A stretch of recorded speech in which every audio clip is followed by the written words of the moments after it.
What could you tell us about the recording process? Do you get a call one day? Are you meeting up in person? So Coaster, they were recording another album at Motor Studios, which is a San was their recording studio in San Francisco, and he asked me to come and sing on it. I had been kind of becoming, I had sung on Mattersville and played vibraphone on Mattersville, for example, and um, I kind of had become like the Fat Records, like, you know, female vocalist call up. So I, sang on Tony Sly stuff. I sang on No Use stuff. I sang on like a High Standard song. I sang on Limp. I sang like lots of people just guesting. Joey Cape song. Um, the Gimme Gimmes. So I kind of was just like doing a lot of stuff with those guys. So he just gave me a call, and he knew I was doing. He would see my bands locally that I was doing that were a little bit more, kind of loungy and like kind of a little bit of kind of a jazzy kind of sound, and my original music, which combines a few different styles of music, but I kind of pull in this kind of jazzy voice. And so he wanted me to do something like that on this song. So he was like, just do this. And whenever I've worked with him on Home Street Home and other projects, sometimes he'll say like, just fucking do that bluesy thing or do that jazzy thing. He kind of like, he's very funny to work with as a producer, and he's mean, but I don't mind it. It's very What? funny. That's No, not passion, though. that. God, why did you do that? Oh, he's Well, what passionate do you about want me to that do, stuff. Mike? Huh? He's passionate about it. Yeah, but he's also incredibly specific. Like, it's if not every producer is that way. They'll be like, he's very like, don't sing this. Da, na, na, na, na, na, na, na. So like a long phrase. And he'll be like, no, that third note, change it to this. And so that's kind of tricky because it's like, just sing it. Like, do you mean da na na na? No. Da na na na. No. Da na na na. No. Da na na na na. Yeah, do that. And then you're like, oh shit, I have to remember that. So I'm saying it's like in a long phrase, he'll be like, that one note there. Just do something. Anyway, he's funny. He's funny to work with. And I can imagine that was the same case with First Ditch Effort. Was that kind of like the same process? Were you an official member of the band by that point? Yeah, he was calling me an official member of the band. It's definitely a little tricky because obviously they've been together for over 40 years at this point, just about 40 years. So, um, yeah, for First Ditch Effort, I was actually in the studio with people a little bit more. That's true. And also for the Frank Turner split. But generally, it's still kind of like as a vocalist, you always kind of come near the end if you're doing harmonies or something like that. But Hefe and I did a few like dual vocals at the same time, like harmonies together on some of those tracks. That was really fun. First Ditch Effort was really fun. Yeah.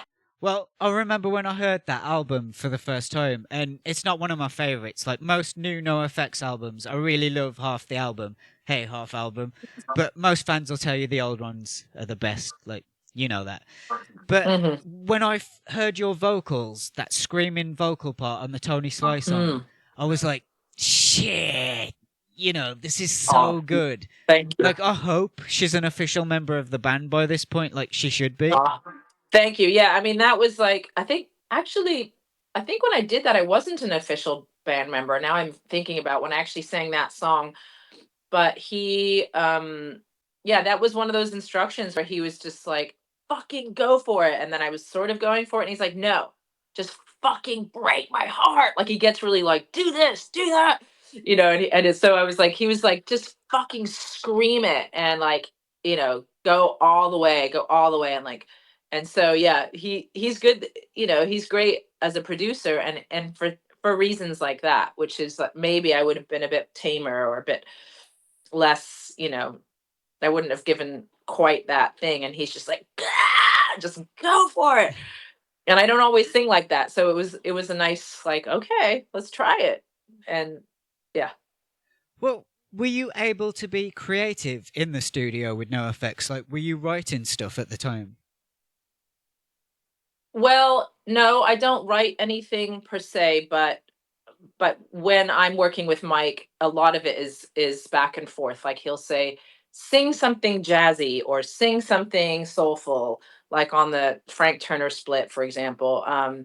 Or, he'll say, just do a thing that you do, Karina, that's this way or that way or this way. And I mean, see, even with that Tony Sly section that you're talking about, that screaming, part of that is something that he's just like, go for something. So I get creative in that way. And then he'll be like, yes, I like that. Or let's take that first half that you did and now try something totally different for the second half. So a lot of those lines I'm singing, he won't come up with those bluesy things.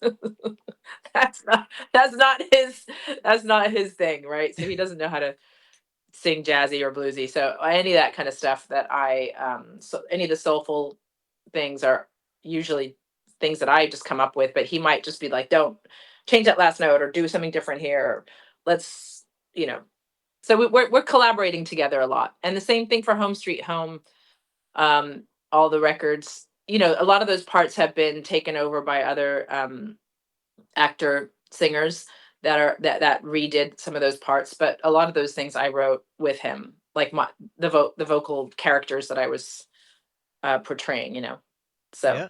Well, so were you in the studio for the single album and the double album thing? Being from the bar from the club, by the cup. not really. There was just a couple of little things, and some of that I think was during COVID. So I recorded some here with Desmond Shea, who's my partner. So we did a couple of vocal recordings here in the house, in our studio setup. Desmond Shea is a great engineer and producer and is my partner. And we did a couple things here during COVID times. And then I think I did one studio session. We did one thing. Oh, this was funny. We did one thing at like a backstage, like backup vocals that me and Hefe were doing backstage at a rehearsal that we just had a recording set up by a different engineer. So there's been a couple of like, well, because Mike moved to LA and then he moved to Vegas and there was COVID and like there was all these like moving around things. So we did some recording together, and then if he was in a different city and it was COVID. So yeah, it was a little bit goofy. So I've done some recording in LA with him, early COVID days or just before COVID.